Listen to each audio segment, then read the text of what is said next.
Alright people, since I've still got to do the terminal cars, I will show you the quick little differences between the terminal car and the composite car when it comes to the buffers. Now with the buffers, with the pins, you'll see there's two different sizes in the composite car.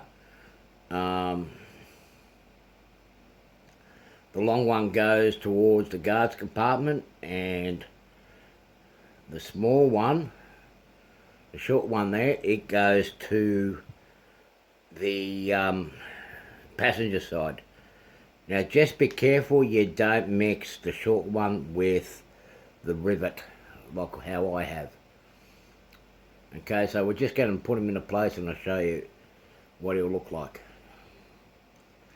As you can see the difference where the buffer pins go into, it's actually quite short compared to the other side there. So I'm going to put the short pins into here. That's the biggest difference between, one of the differences between the terminal car and the composite car kit. So I shall return by putting the terminal car shell on top and showing the difference in the diaphragms, because they are different on this terminal car kit compared to the composite car kit. So I'll return shortly with the shell. Okay, before I put the top on, I just want to share something with you as regards to the coupling of the terminal car. On the guards compartment end, you have the three holes here. Now I strongly advise to use that first hole there where my thumb is, to give you extra clearance with the engine with or other cars, because of the buffers here, so you don't get the buffer lock or the carriage is getting caught with the diaphragm. I found using the middle hole, screw hole, and this one here, it really brings the couplings in, and you don't really have much room, and it's really tight. If you want it as a static display, yeah, by all means bring it up to there, but if you're going to run it, just use that hole there. Okay, so I'll put this coupling on and the wheels, and I'll see you guys with pulling the shell back on. See you soon. Okay, so we're going to do the diaphragm on the terminal car. There is a difference on this model compared to the CR model, and that's with the components to make up the diaphragm. In this one here, you'll have a big diaphragm at the back, or a thick one, and a thin one on the front end of the carriage here.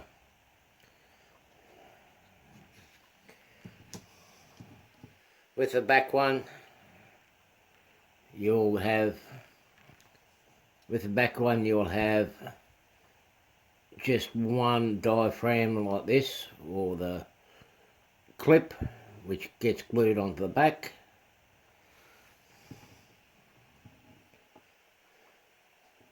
And on the front, you've got this one here, which is a spring which goes onto the top. But make sure you'll see the pin there. That is pointing down so the diaphragm can actually clip in. Okay, so I'm going to, and then you've got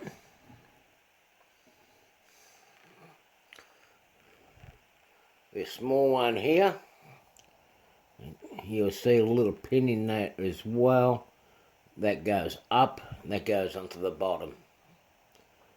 Okay, so I'll put these into place, and I'll show you what it looks like.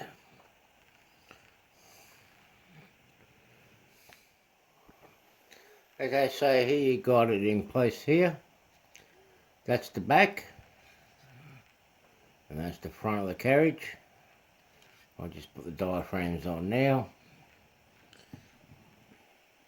Same as before. Simply put it into place and it'll clip in like so. Oop. And there you have it. And there you have it. Now, same with the front. And I just realised I'd done a boo-boo. I should have waited till I put the shell in its place, because I'm going to have difficulty putting that on. And you'll see the front one is a lot thinner. That'll actually just clip onto here.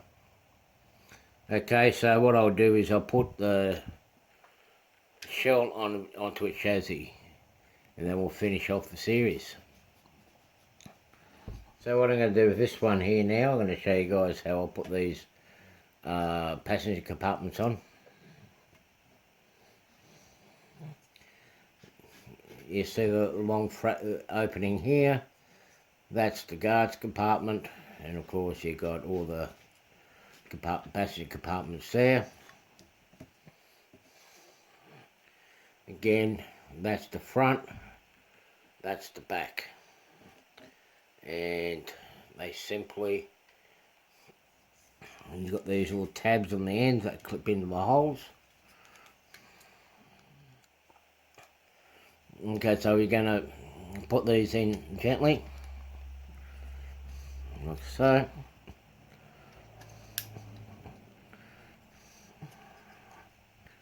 Try not to use the bogie frames to squeeze down because they're pretty fragile.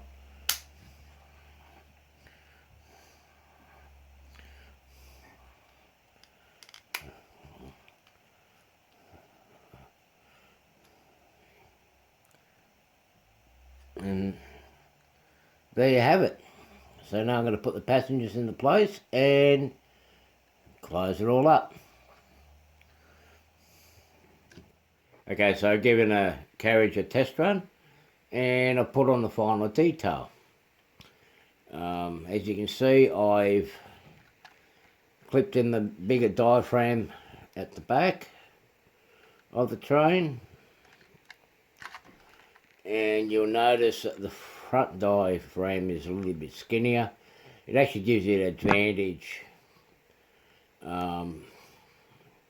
with making it consist. It gives you a bit of a gap, particularly if you've got small radiuses.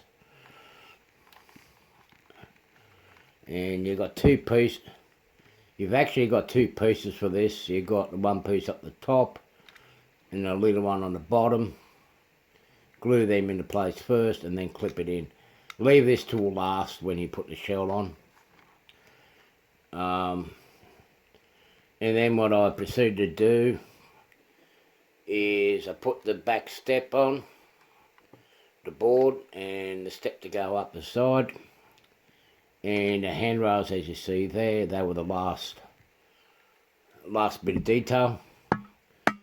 So that's the completion of this carriages. I'll show you guys how it runs, and later date I will do the baggage mail car that is part of the kits, so keep an eye out for that. But for now, this is it for these. So I hope you enjoyed the series. Talk to you soon. Bye.